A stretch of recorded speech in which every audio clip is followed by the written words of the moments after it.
He's been recognized by the Circuit Court with an appointment just in August of this year to the Electoral Board, and so how much more qualified can you get to moderate this debate? Thank you. Keith.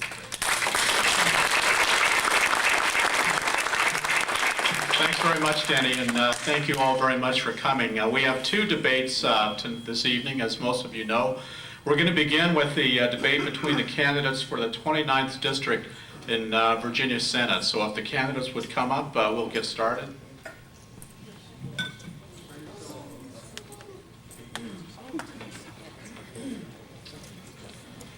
Now, as Denny mentioned, we're not going to read the bios because we want to have as much time as possible for the candidates, but they're available on your table.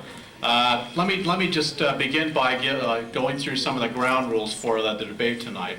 First of all, let me re-emphasize the comment Denny made. There's a large crowd, there's a lot of energy in the room, and we would encourage you to applaud and cheer after the opening statements of the two candidates, but then hold your energy for the Q&A. We really don't want to interrupt the flow of the debate with cheers, applause, or boos or jeers. So, applaud them after their opening statements and applaud them after their closing statements, and things will move along much better. Let me also ask you to remember to silence your cell phones or pagers, including the candidates. We had a debate. We had a debate in Occoquan on Monday, and during the debate, a cell phone went off, and it was one of the candidates. So not only the audience members. Each debate tonight will last approximately 55 minutes, and then we'll have a 5-minute break between the two debates. We have two crack Committee of 100 members that are full-time honorary timekeepers, Sal Profita and Ron Holman over here. We call. Good evening. Oops. It works. Good evening, everyone. Nice to be with you this evening. My name is Chuck Colgan, as you probably know, or heard that, I guess. And I've been a member of the State Senate for 32 years, and prior to that time, I served 4 years on the Prince William County Board of Supervisors. My wife Agnes and I were the parents of 8 children, 23 grandchildren, and 7 great-grandchildren. And that is my political base. But I say my term in the State Senate has been, long term in the State Senate has been very interesting. I've been #1 in seniority for the last, about the last 7 years, 5 or 6 years. My predecessor, who had #1, quit in midterm. So anyway, I've been there for a term and a half as #1. I serve on the Senate Finance Committee, Commerce and Labor, General Laws, and Rules. I also serve in the most important position in the Senate, that is a member of the Budget Conference Committee. It's the Budget Conference Committee that takes the House budget and the Senate budget with 5 senators and 6 House members, and we sit down and try to work out the differences. And sometimes we don't sit down. Sometimes we get up and punch each other. And I can tell you, it is the most horrible job you'd ever want, but one of the most important. 2 minutes, what's that say? 2 minutes? Oh, okay. It is a very, very difficult job because you have to take the House job is to represent the House, the Senate's job is to represent the Senate. Let me tell you something about this conference committee. It never gets political. It's never political. It's really House versus Senate. And that's one good thing about it, is the Senate trying to hang on what we do and what they do. It's given me the opportunity on that committee to bring things to Prince William County you otherwise would not have. If I'm in that position, I can say that the 3 buildings at George Mason University resulted from that committee. Also, 3 of our community college buildings came out of that subcommittee. This year we broke ground on a new forensic center for Northern Virginia at George Mason, $65 million. That was this year. And you also broke ground just the other day for a new facility at George Mason, which would be a structure, a laboratory built jointly by George Mason and the National Institutes of Health. That could be a great thing. I think George Mason is a great catalyst to bring industry and high-tech industry to this area. And so I think, and I've also been very active in the area of transportation. I've introduced the legislation that created the Route 234 bypass. I've been involved with the extension of I-66 from Manassas out to the bypass, now on to Gainesville. That road's costing about $140 million. The road that goes from 29 down to Devlin Drive to Linton Hall, I was very involved in that one. And the Route 28, I haven't been involved with Route 28 because the Route 28 going out toward Knoxville is a joint effort between the state, the feds, and the county. Harry Parrish and I were very instrumental in widening Route 234 from Manassas down to Montclair. So if you total all that up, you'll find out, not including the bypass, but about almost $500 million worth of roads, which I've been able to help build in this county.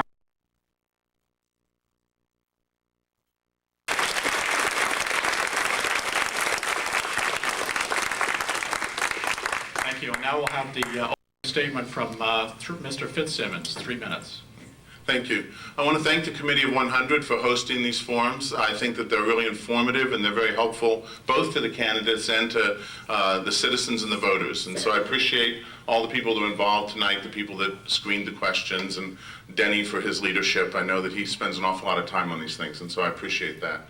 I am Bob FitzSimmonds, and I'm running for the 29th District Senate seat because I believe it's time for new leadership in Richmond. While, with all due respect to Senator Colgan, I believe that we have not gotten the road money that we need to make the for the transportation infrastructure that's important for the citizens of this district to get to and from work. I frankly believe that we've done a terrible job of giving growth controls to local government, so that we've had infrastructure fall far behind the needs that we have, and I also think that we have done a very poor job on immigration. So, wow, it goes a lot faster when you're standing here. My wife and I live in Bristow. We run a medical transcription business, and we have 4 children, that 3 of whom are in college right now, so we can empathize with people who are on tight budgets. And the primary reason that I decided to get involved in this race, frankly, was about tax structure and tax policy. I'm sure that most of you know that the Virginia state government has doubled in size in the last 10 years, going from $36 billion for a biennium to $74 billion. In spite of that increase, we have had almost no new money go to transportation. My opponent has suggested that we need a that we need a gas tax on a $3 gallon of gas. That would be a 15-cent tax per gallon. I frankly think we need to economize, we need to look at state structures, and we need to be more careful with the people's money. I look forward to your questions tonight, and look forward to talking with you all afterwards. Thank you.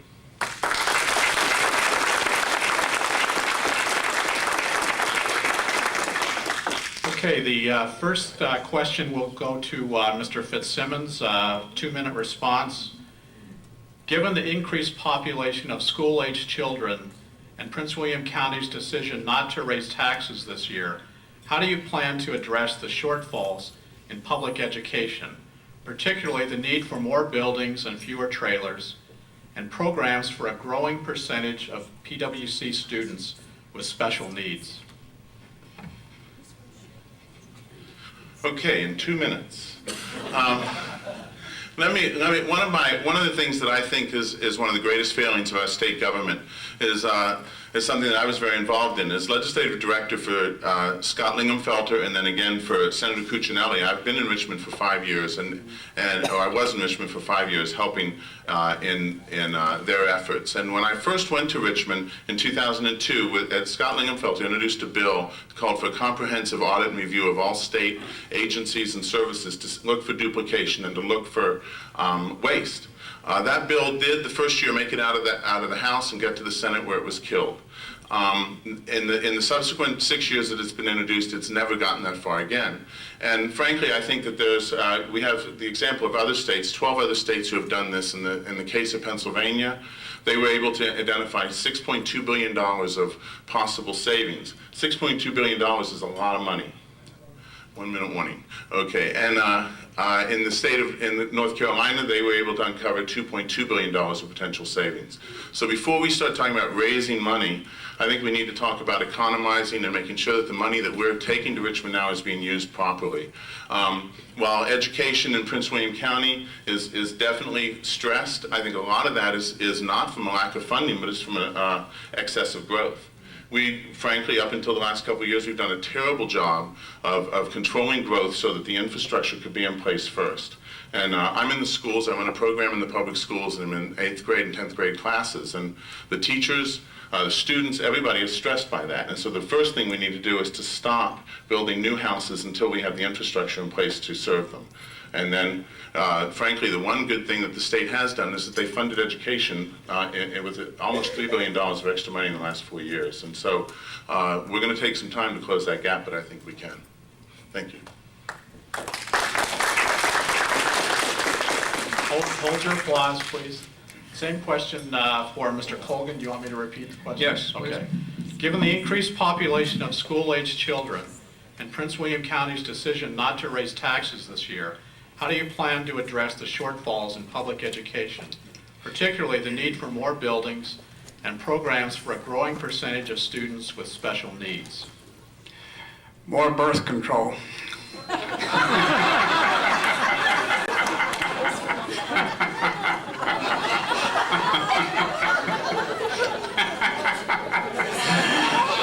I'm getting some dirty looks in this paper over here. I think that education is, of course, the most important thing we can give our children. We look at education as an expense. Education is not an expense. Education is an investment in children, and it's also an investment all the way through college. The more we invest in our kids, the brighter they are, the greater the citizens they are, the more income they will earn as they get older. So I think we need to make some sacrifices if necessary in other areas to make sure that our kids are properly educated and these buildings can be built. If we're talking about this year on the taxes, I think the county may be able to stay where they are as far as the tax rate is concerned. But next year, when we have declining revenues because of declining assessments, because of the real estate market and declining real estate, I think you're going to have more and more difficult to try to function and not increase local taxes. I think we need to do what we can at the state level, pour as much money as we can into our localities. I've always felt we don't give our localities enough money. We don't. And I don't see too much hope because the Senate is also going to be in a recession, I'm afraid, this year. We have a $640 million shortfall now. I know the governor expects that to hit about $1 billion before the end of the year. And so that is not good news. But as you know, the lottery money, part of the lottery money, half of it goes to school construction. The last time I checked, Prince William County got about $13 million a year out of the lottery money for schools. That would build maybe one elementary school, maybe. So that's a little bit of hope. But there's a dramatic need for school construction now. And I hope that I can do something about that for you in Richmond. And I can't be too specific about it, but I hope that we can work out some way that we can pour more money into our localities. Thank you very much. And a 1-minute rebuttal, Mr. FitzSimmonds, anything? Okay, we'll move on to the next question. This question goes first to Mr. Colgan. What can be done to change the formula for funding transportation for Prince William County roads? 2 minutes.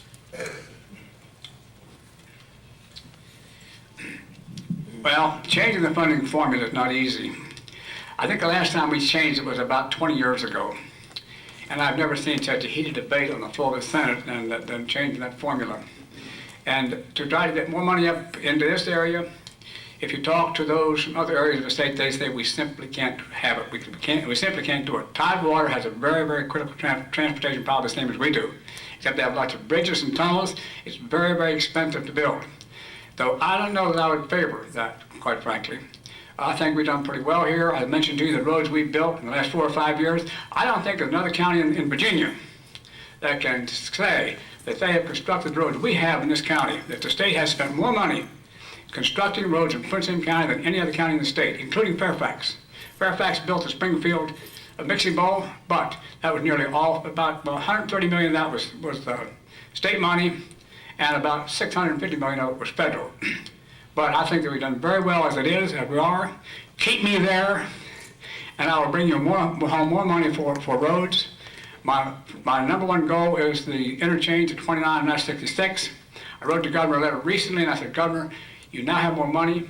We've had we've increased taxes across the board. We have about $1 billion more coming in this year. Why don't we move that project up? Why can't we get it? It's now scheduled to begin in 2013. We've got to move it up. We've got to do something about Route 1. It's also a critical area. And I think Route 95 going south is also very critical. Traffic backed up there. If you go down that way, it's backed up constantly. I think those are critical road projects, but I do believe we can do it without changing the formula, because let me tell you something. You change that formula, it's going to be very, very difficult. I remember the last time it happened. Every senator spoke of that bill. Every senator said they were getting shafted. And so I stood up and I said, is there anybody on the floor who feels they are not getting the short end of the stick? Now they hand it up. I said, well, if everybody's getting the short end of the stick, it must be a good deal. And they all laughed and voted for the bill. But it's not as easy to do as it is to say. Thank you. Same question for Mr. FitzSimmonds. What can be done to change the formula for funding transportation for Prince William County roads? Well, Senator Colgan and I agree. It won't be easy. We disagree on everything else that has been said so far. It has to happen. Prince William County is part of Northern Virginia. Northern Virginia represents 25% of the population of the state, and we pay over 40% of the revenue to the state. Now, unlike Senator Colgan, I spent a good part of my earlier years living in Southwest Virginia, living in Central Virginia, and you know, my property taxes were less than $1,000 on my house. And I remember talking to Delegate Parrish several years ago, and he laughed about a school construction program that we started to help Southside Virginia. He said, you know what happened as soon as we passed that bill? They all went home and they lowered their property tax rates. And you all are used to paying close to $1 on the 100 for your property taxes. When I was in Louisa County, it was something like 46 cents on the 100. The fact of the matter is, we have to have more money in Northern Virginia. Now, will we always be a donor region? Sure. We're the wealthiest region in the state. We'll always be a donor region. But right now, we give more than 50 cents on every dollar to the rest of Virginia. That's why we have a transportation problem in Northern Virginia right now.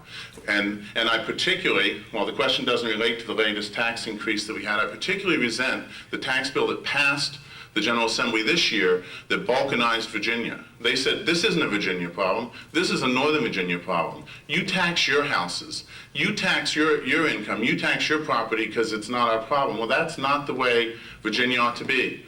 At a forum yesterday, my opponent said, we're one Virginia, and I agree with him on that as well. And this is a Virginia problem. It's not a Northern Virginia problem, and we have to address it by adjusting the money that comes out of Richmond. We're going to have to adjust it with the general fund revenues of the state. Thank you. Senator, would you like any rebuttal? 1 minute. One break more. I thought when you talk about general fund dollars for, you talking about transportation dollars, is that correct? Just transportation? Okay, thank you. I thought that you were talking about general fund dollars. Okay, yesterday I talked to the Secretary of Transportation. He was up here last week and made a statement. I had called him yesterday and got him to verify it. He said Northern Virginia is 27% of the population and receives 30% of the transportation revenues. Remember, we spend $100 million a year on Metro, $10 million a year and $10 million a year on VRE, and in the past 2 years I've got a total of $35 million for VRE to add cars. I think we do pretty well. Maybe we can change the formula, but let me tell you something. Go to the other ends of the states and you're going to have a war on your hands. I'm not going to make you a promise I can't keep. Thank you. 1 minute, yes. Senator Colgan's exactly right. We get back our fair share of the transportation dollars. But somewhere along the line, the Senate and the House leadership made a decision that we can't use the general fund monies for transportation. We can use the general fund monies for all the other pet projects. We can use the general fund monies for contributions to charities. We can use it for museums, we can use it for everything, but we can't use it for the primary need of Northern Virginians, which is transportation infrastructure. That's dead wrong. And for me to say, for the senator to say that we get a fair share because we get a portion of this little budget is for me to say that I get a fair share of some large budget because I'm getting the petty fund money. And that's not the way you run the Commonwealth of Virginia when you have the transportation needs that we have. Thank you. Okay, the next question will go first to Mr. FitzSimmonds. 2-minute response. What legislation do you suggest be submitted to enforce the problem we have with illegal immigration? And what can be done without playing politics to solve the illegal immigration issue? Without playing politics, I would never do that. You can pick up in the back my immigration plan. It's on blue sheets of paper. But there are 2 things that I think that the Commonwealth can do that will go a long way towards solving this problem. The first one is to penalize employers who knowingly hire illegal aliens. Now, honestly, there's some problems with that. The federal government may not want us to do it. The systems to do it are not in place. So it's going to take some work. But the truth of the matter is that people don't come here from a foreign country, live in a culture they don't understand, and try to deal with a language they don't understand just for the fun of it. They come here for jobs. So we have to cut off the jobs. Now, the government is rumored to be the #1 employer of illegal aliens in Northern Virginia. And so the first thing that we can do is we can change Virginia contract law, Virginia contract provisions, and stipulate that anyone that does business with the Commonwealth of Virginia has to certify that all their employers are legal. Now, the second thing that I think is terribly important is that we have to strengthen the ability to collect identification on people who apply for public services. I talk to hospital administrators who say that people show up and just give them false information and acknowledge it at the time. And these are people that are not indigent, but they're people that get their services free. A local hospital told me that it costs them $15 million a year to service people who ought to be paying their bills. We have to address that problem by toughening identification policies. And when we do those 2 things, when we make it difficult to get public services and we make it difficult to get jobs, I think a lot of people will go home. Thank you. Same question for Senator Colgan. Would you like me to repeat the question? Or? Yes, please. Okay. What legislation would you suggest be submitted to enforce the problem we have with illegal immigration? And what can be done without playing politics to solve the illegal immigration issue? Well, last night we had a forum, I mentioned that fact. I would like to see us do this without politics being involved. It's a very sensitive issue, it's a very difficult issue, it's a very complex issue, probably more complex than you think. For example, of the legal people in this country today from Latin America, the largest group are from El Salvador. I heard a talk about El Salvadorian ambassador about a year and a half ago. He said in Washington metropolitan area, there are 500,000 El Salvadorian residents. 500,000. Did you know that in August of this year, the Department of Homeland Security granted continued the visas which these folks have for an additional 18 months. And many of them are here on visas. They're not here on visas because they have a temporary protected status because of the situation in their homeland. It's dangerous for them to go home, so they will stay. 500,000 Salvadorans is a lot of people. The people you see out on these jobs, you may think they're illegal. They're not illegal. Salvadorans are not illegal. And I do this all the time. I stop at 7-11 in the morning on the way to work. I walk up and I try to be friendly with these folks. Most of the time they're shy. And I say, buenos dias, Sion. And so I talk to them a little bit, and ask, where are you from? He said, Manassas? No. Where were you born? El Salvador. Try sometime. So this is part of the problem we have. I don't know how we handle that. That's really a federal problem, but that's a major problem we have as far as illegals are concerned. Many of them are not illegal. They're from El Salvador, a very large group of people. What would I do? I would get the ICE, I would increase the immigration, customs, enforcement money. Last year I tried to get $500,000 for the city of Manassas. When others saw that, they tried to tack on to it. They paid him a very big amount of money, and we needed money for transportation. That's where it ended. But I think we have to do that. I'd like to talk a little bit more about that later. Thank you. And 1-minute response, Mr. FitzSimmonds. Okay. Do you want another minute, Senator? Since Well, okay. never one to pass up the.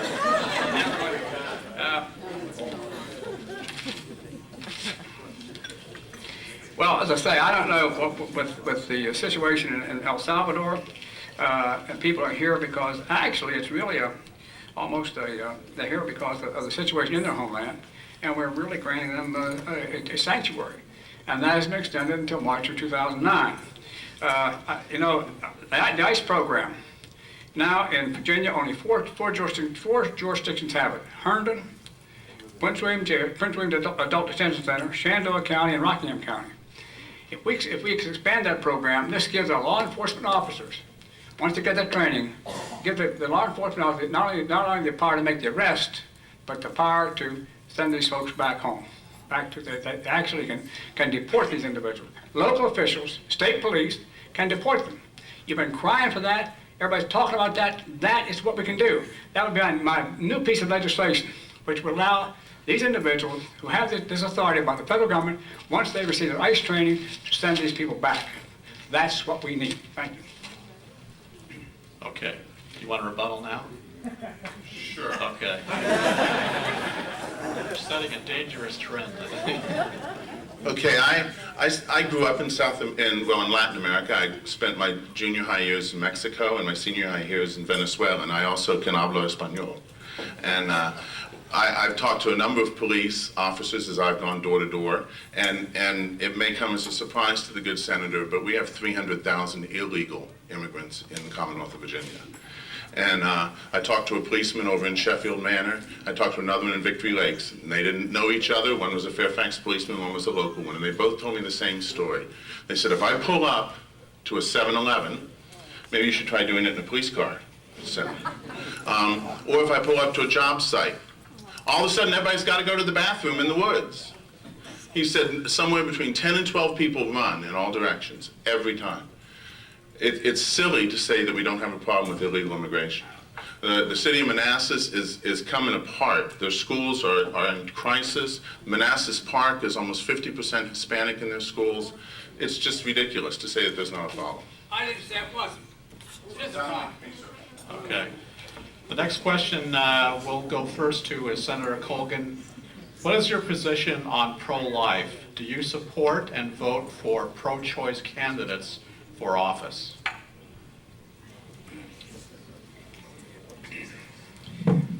I've been in the Senate 32 years. I have a 32-year consecutive pro-life voting record.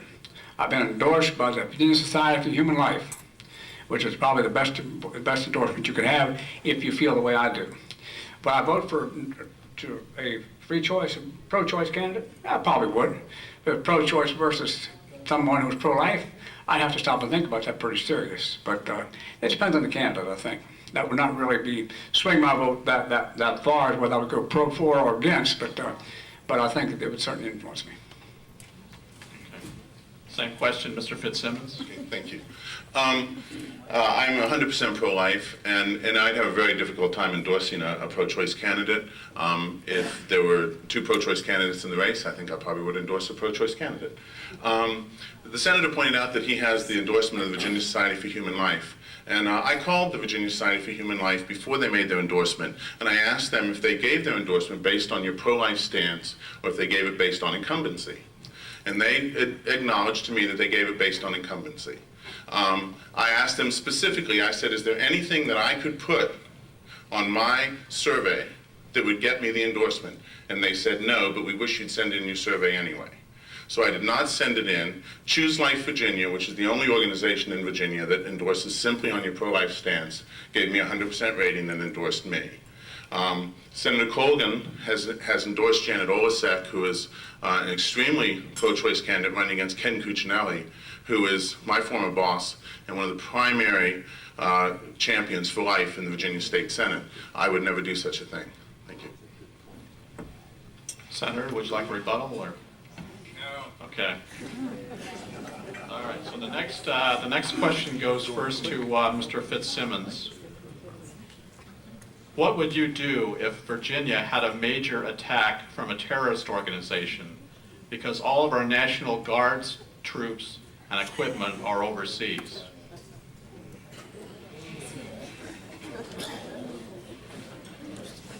What would I do?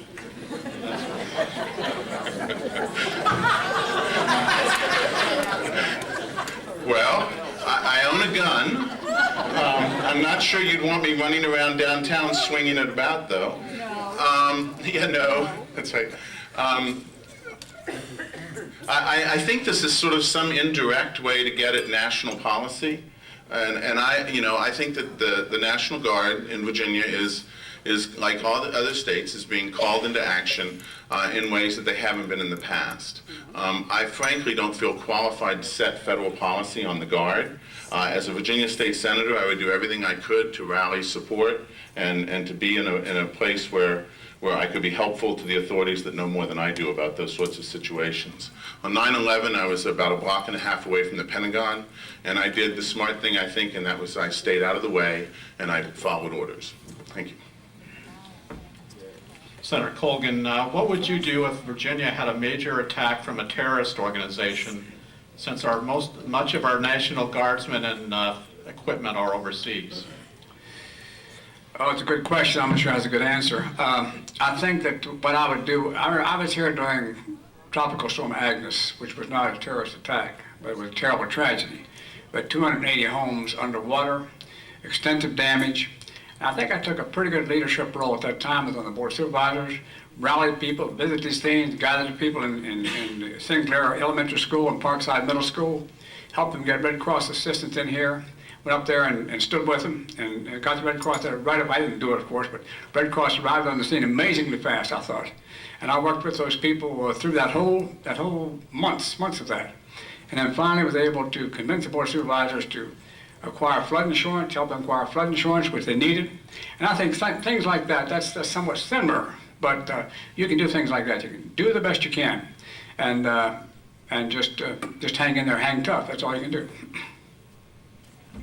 Like any response? Not unless he's going to take it.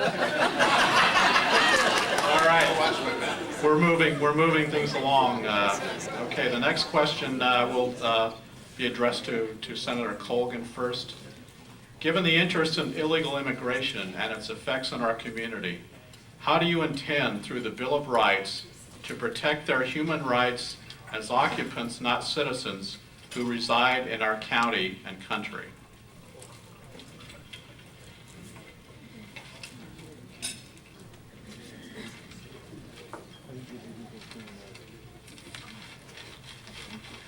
How will I protect your rights to reside in the county and city if there was, would you repeat it? Given the interest in illegal immigration and the effects on our community, how do you intend, through the Bill of Rights, to protect their human rights as occupants, although not citizens, who reside in our county and country? Oh, their rights. Well, I think we can't lose sight of the fact that these folks are human beings. We're all God's children. And the fact that they're not here, not here legally, that's the law. The law is the law. When the beautiful song, America the Beautiful, was written, there's a line in that song that Catherine Bates wrote. It says, our liberty in law. We have our liberty so long as we obey the law. We step outside the law, we lose it. So we have to remember that. But we are indeed our brother's keepers, and I don't think that we can really hate these people. I don't certainly hate them. But I think that we have to understand that they are human beings, we have to treat them accordingly. Thank you. Same question, Mr. FitzSimmonds. Clearly, we need to respect the human rights of every human being.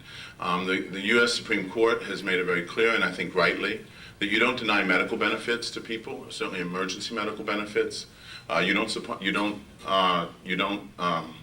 restrict. Did I say provide? You don't restrict medical benefits from anyone, regardless of their legal status, and you don't restrict school from school-age children. And I agree with those decisions. And I think there are legitimate concerns about racial profiling. But there's another side of this whole issue that I think people want to ignore. I stood on, I believe it's Longstreet Drive in downtown Manassas, and a woman pointed across the street, and she said, "It's too bad you're here on Thursday. If you were here at this time on Friday, you'd see the prostitutes come in."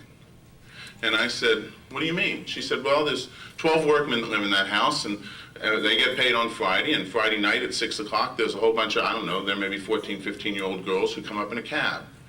You know, we have human trafficking issues. We have MS-13 issues. We have people's rights who are being violated every day that we can't just ignore because they're not our kind of people or they're not legal. This is not people who are being worked 10 and 11 and 12 hours a day and not paid a minimum wage. That's something that ought to outrage all of us. So when we talk about defending people's human rights, it's people on both sides of this issue, including the illegal immigrants.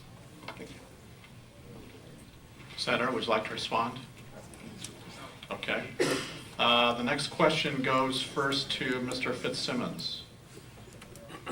Many have argued that the transportation bill passed by the Assembly in the last session was a disaster, both because of the abuser fees and because it created a regional authority with taxing power. Do you agree, and if so, how do you think the problem should be fixed, and how would you provide more funding for transportation? Gosh, I think we already answered that. I do think that the transportation package that passed in this last session was a disaster. The regional nature of the solution, the regional taxing, possibly taxing authority is I think it's a terrible idea. The last thing we need is another level of taxation. We don't even let our school boards levy taxes because we're worried about multiple layers of taxation, and now we have a regional government doing it. One of the provisions of this bill that I really dislike is the grantor's tax. We're living in a place where property values are falling, where a lot of people go door to door like I have, and you see lots of empty houses. And not empty houses with real estate signs anymore, just empty houses, foreclosed houses. So when you're going to sell your house and you're desperately trying to get out without a loss, then you find out there's a $2,500 to $5,000 grantor's tax that you have to pay to sell the property. It's adding insult to injury. I think I already addressed earlier that how wrong I think the regional nature of this is. This is not a Northern Virginia problem. Even if you accept the senator's premise that we should be sending as much money as we do to the rest of Virginia, it's in their best interest for us to solve this problem. It's not our problem. It's going to be their problem if people start moving out of here and businesses start moving out of here.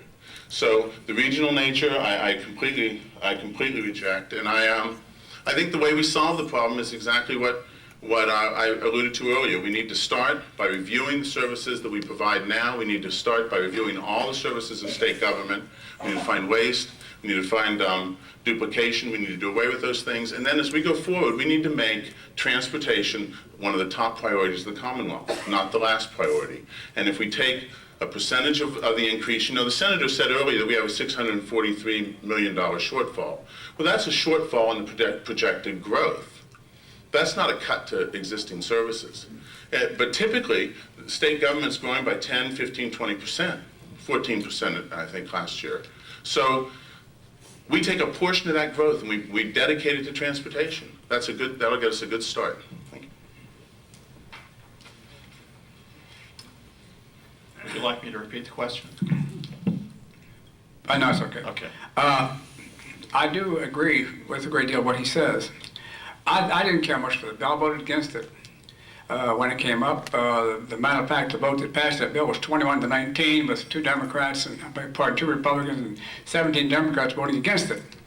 The bill, I'll bet you there's not a single person in this room that can tell me what's in that bill. There are 13 different tax increases or fee increases. And my theory, my plan was this. You don't do any of that. Instead, we increase the gas tax, put 5% sales tax at the wholesale level. And as the price of gasoline increased, the revenues would increase. That means we would also catch the out-of-state cars. 35% of our traffic is out-of-state traffic on the interstates. Then under this bill we passed, they pay almost nothing. Almost nothing. And if we had put the gas tax on 5% instead of all this garbage, we'd have a much better bill, much cleaner bill, and you will understand it and know what it is. And those from out of state would come in here, would pay there, would stop and get gas, would pay for using these roads. Now they use them for free. Is that my time up?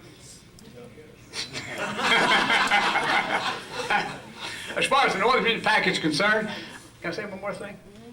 As far as that package is concerned, I have some of the same problems with that. Remember, those who live in the Northern Virginia Transportation District are going to pay those taxes. But yet we got people, Fauquier, Culpeper, Winchester, all these surrounding areas coming in every day, using our roads, pay nothing. They pay nothing. It's all going to be paid by the residents of this transportation district, and everybody else gets a free ride. It's not a good bill. I voted against it, and that's all I got to say. Thank you. Rebuttal? Yes. Senator Colgan is correct that he voted against the final package, but he voted for the abuser fees. I'm sorry, he's actually did vote against it when the abuser fees didn't cover, when they covered everyone, but then he voted for it when they just covered Virginians, the governor's amendments. So he's correct in what he said, but he didn't give you the whole story. But the basic problem I have with this premise is that we need more money. And our government is growing inordinately, and we just don't need more money. We need better priorities, and we need fiscal responsibility in Richmond, and that's the primary difference that you have between the two candidates that are here today. 1 minute, Mr. Colgan. The first time I heard that bill, remember this bill was new this year. This bill's been around a while. In 2005, that bill passed the House. This was a Republican measure, I want to point out to you. That bill passed the House, and it was brought over to the Senate. At that time, the fees were so high that it would generate $500 million a year in about 5 years. You paid the tax, you paid the fine, and next year, if you had 8 points, you paid the fine. Next, if you got rid of 2 points, you paid the fine again, less 2 points. And you put them on out like that, you could about 5 or 6 years paying this fine. It was absolutely ridiculous, terrible. I couldn't believe someone put a piece of junk like that before the General Assembly. Well, next year it came back, wasn't quite as bad, but still pretty bad. 2007 it came back, it still smelled bad. Even when it passed, it smelled bad.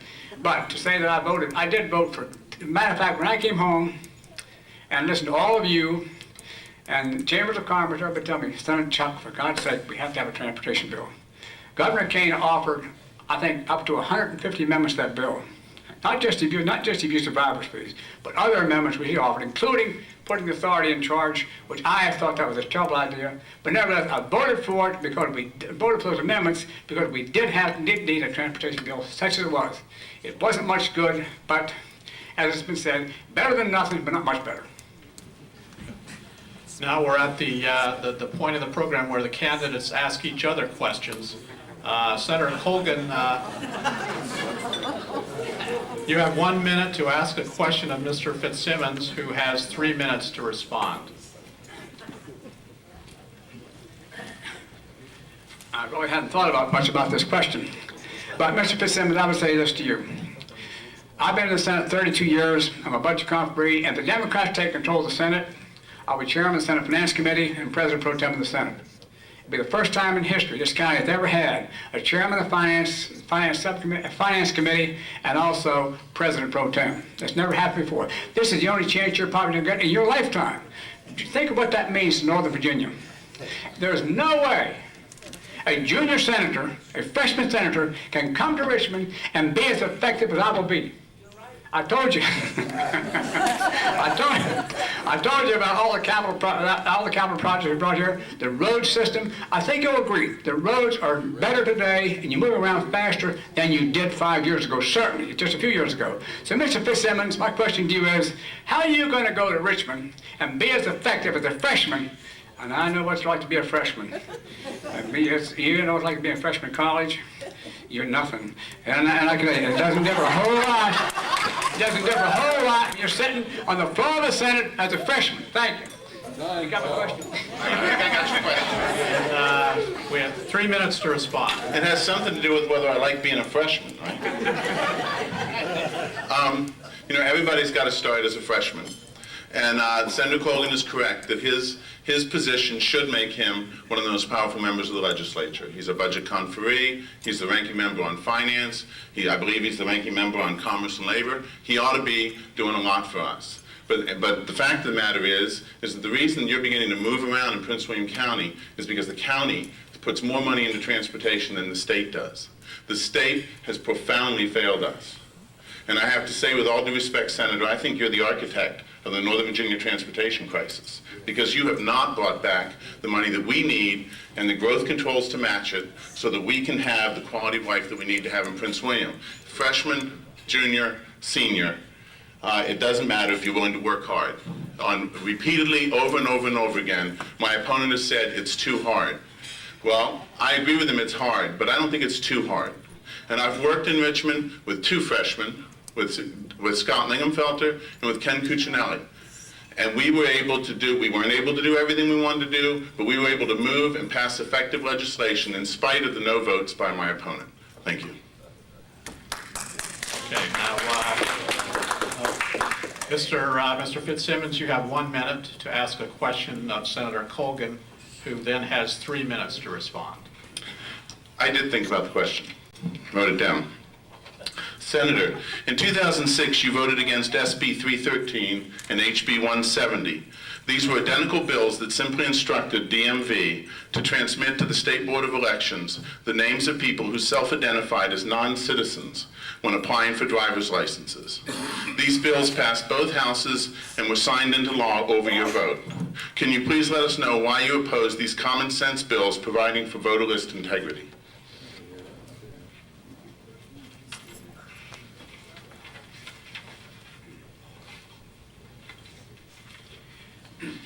I voted against it because of a bad bill, and it was.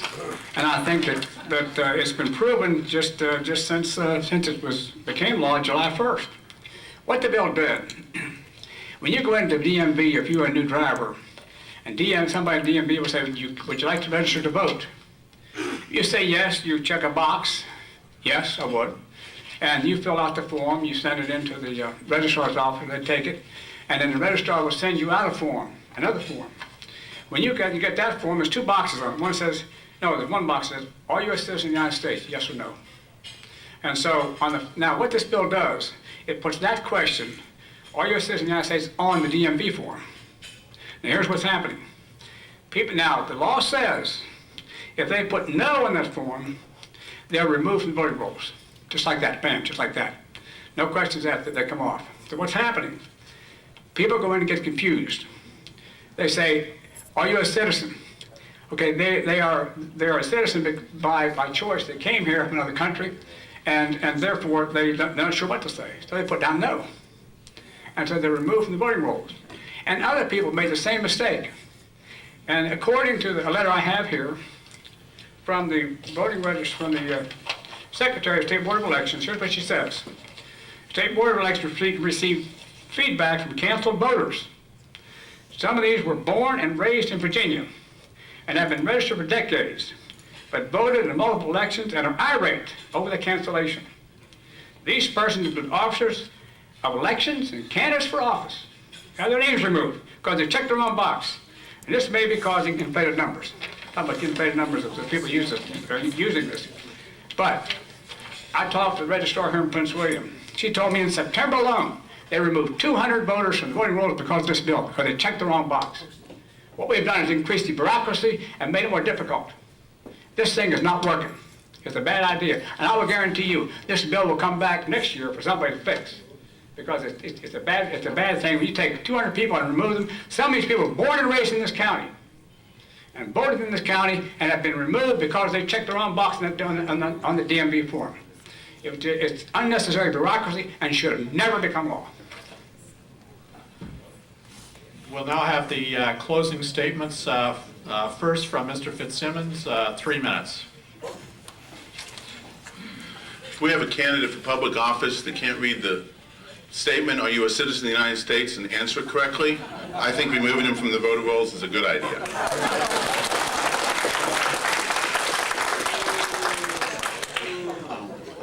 I want to thank the sponsors tonight, and I want to thank all of you. I know that a lot of you come to all these forums, and I think you're a great part of the heartbeat of democracy in this county, and I appreciate all of you, whether you're here for me, for my opponent, or just out of curiosity.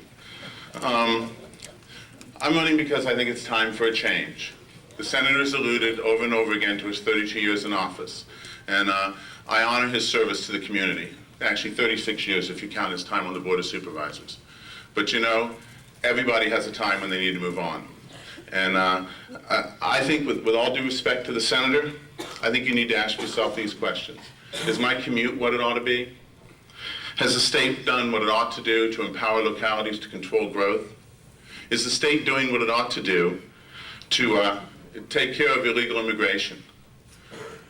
Is it doing what it ought to do to clean up the voter rolls? And I would respectfully say yes, but not because the senator agrees. I think the answers to the other questions I asked are all no. And I promise you that if you give me your trust, I will go to Richmond and I will work as hard as I can. I will work as hard in the office as I've worked to get it. And those of you who know me know that I've worked pretty hard to do that. I've come to know and respect Senator Colgan because I've been running against him for 8 years. And he's a fine gentleman, he has a fine family, I respect him, and I respect what he's done for this community. But I just respectfully say to you that I think it's time that we have new blood in Richmond. Thank you very much.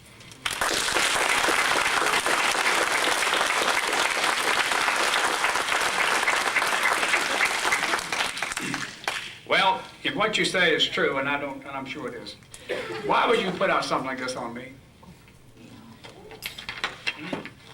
Very, very negative, very negative. I got a whole pocket full of them. It just shows your record, sir. Not my record. No, it's not my record. Not at all.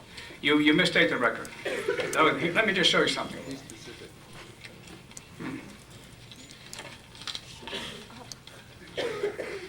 Hold on, give me time out just a second.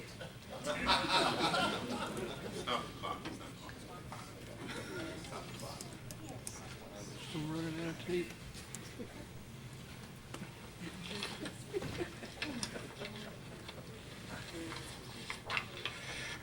Okay, here's your brochure. And here's mine. What a difference, huh? That exemplifies the difference between me and you. It really does. It really does. That's right.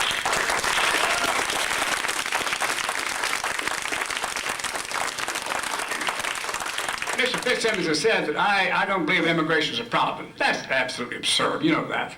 I mentioned the fact about the El Salvadorians because no matter what we do, you're always going to have at least the presence of people you think are illegal in this county because there's so many of them.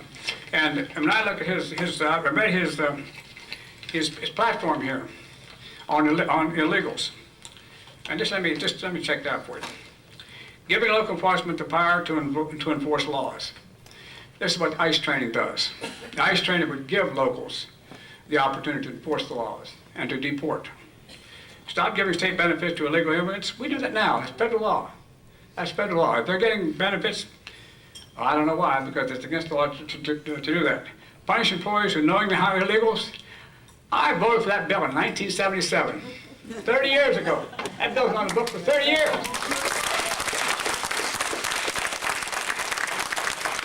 The problem is we don't enforce the laws. If you've got the law in the book, you have to enforce it. If you enforce it, it's already there.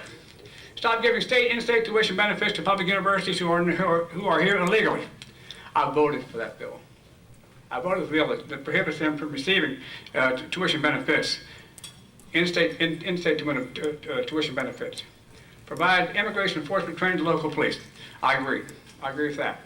We have to do it. It's going to cost a lot of money, but it has to be done. If we do that, then our local police departments can deport people. They charge them, let them serve a sentence, and they have the authority to deport them. I think it's important. A good suggestion, but it's already there. It's nothing new. Determine the status of all consumers of public services to create a true picture of the cost of legal immigration. I may be wrong. I thought the county did that. I thought the county did a study on that. Maybe I'm wrong. It's a good idea, I guess. But and the reason I say I guess is because I depend on what it's going to cost. I think the county's determined that it cost the county about $2 million. So I'm not so sure that I think everything that he has suggested here he's going to do, we've already done. And many of the things he suggested he's going to do, I have already done. Just keep this in mind.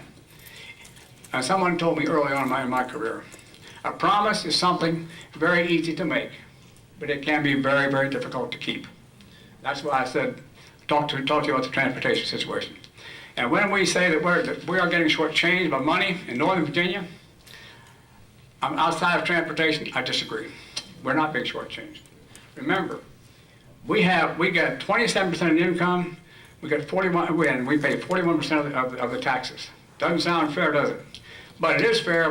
We have a lot of children in this county, Southwest Virginia, throughout this state, in the inner cities. They need to be educated.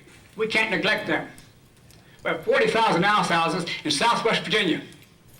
We have to be concerned about those people. And we got the money to be concerned. If we had to take some money out of North Virginia and give it to those folks, God bless them, I hope we can. Thank you very much.